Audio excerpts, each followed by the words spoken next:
আসসালামু আলাইকুম। বিকাশ পয়েন্ট কিভাবে ইউজ করবেন সেটা আজকে আমি দেখাবো।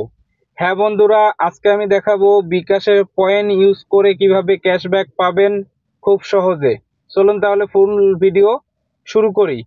প্রথমে আপনাদের মোবাইল থেকে এই যে বিকাশ অ্যাপে চলে আসবেন। আসার পরে এই যে দেখেন ডান পাশে কাপের মতো একটা অপশন, এখানে ক্লিক করবেন। ক্লিক করার পর আপনাদের সামনে এরকম একটা ইন্টারফেস চলে আসবে। এখানে আপনারা ফলো করবেন কত পয়েন্ট আপনার রয়েছে। আমার রয়েছে 9284 পয়েন্ট। আমরা যদি এই যে পয়েন্টে ক্লিক করি, আমার লেভেল রয়েছে গোল্ডে। তো এখানে দেখেন আপনাদের বুঝতে হবে এখানে আপনাদের কত পয়েন্ট আছে এবং লেভেল কত।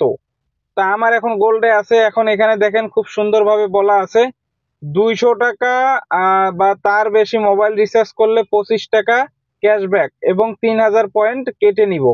তা আমরা যদি এই যে সংগ্রহ থেকে আমি ক্লিক করি, তা সংগ্রহতে ক্লিক করলে দেখেন এখানে কিন্তু আপনার রিওয়ার্ড সংগ্রহ করার জন্য 30 দিনের মধ্যে আপনার এই অফারটা থাকবে।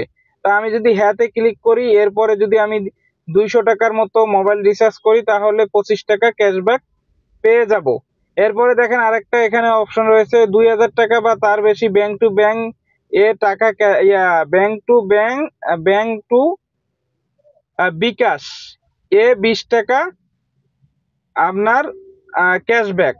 তো এখানে তারপরে দেখেন 3000 পয়েন্ট রয়েছে এবং সংগ্রহ করুন। তা আমি চাইলে এখানে যদি আমি সংগ্রহতে ক্লিক করি, এটা যদি হ্যাঁ দিয়ে দেই 3000 পয়েন্ট কেটে নিবে এবং আমাকে 20 টাকা ক্যাশব্যাক দিয়ে দিবে যদি আমি ব্যাংক থেকে আমার বিকাশ অ্যাকাউন্টে 2000 টাকা নিয়ে আসি। তা আপনারা এখান থেকে দেখে নেবেন। তো এভাবেই কিন্তু আপনারা করতে পারেন। অবশ্যই যখন আপনারা মোবাইল রিচার্জ করবেন বা পয়েন্ট ইউজ করবেন তখন সংগ্রহ করুন হ্যাঁতে ক্লিক করার পরে এটা কনফার্ম করে আপনারা চাইলে মোবাইল রিচার্জ করতে পারেন। এরপরে এখানে আরেকটা জিনিস আমি দেখাচ্ছি। এখানে আপনারা লেভেল দেখবেন, এখানে কিন্তু লেভেল ক্যাটাগরি রয়েছে bronze, silver, titanium, gold, platinum, diamond. তা আমি গোল্ডে আছি। তা আপনারা অবশ্যই এখানে গোল্ড দেখবেন এবং এখানে পয়েন্ট দেখবেন। তা আপনারা চাইলে বিকাশের এইভাবে পয়েন্টগুলো ইউজ করে ক্যাশব্যাক পেতে পারেন।